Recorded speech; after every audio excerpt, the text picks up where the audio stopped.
Айткам бери таппай атабыз деп.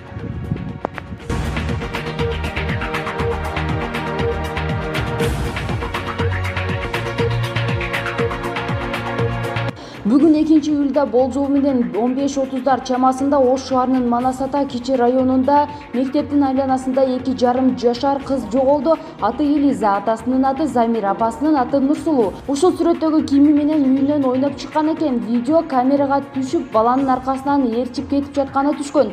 Көргөн билгендер болсо кабарлап коюңуздарды жана билдирүүнү бөлүшүп коюңуздарды өтүнөбүз.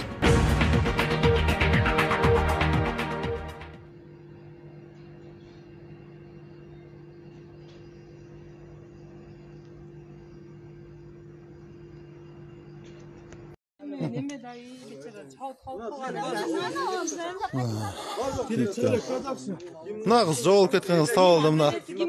Мына жоголду кызга. Жакшы, иштеке болгон эмес, жакшы баа жок. Ушу көйнөк десең. Жок, учардан табылды да, учардан. Көйнөк жесип койду. Ушу көйнөк. Сүрөтүндө көйнөк экен, видеодон көрсөм көйнөк экен. Жо бар экен, тапчкасы бар.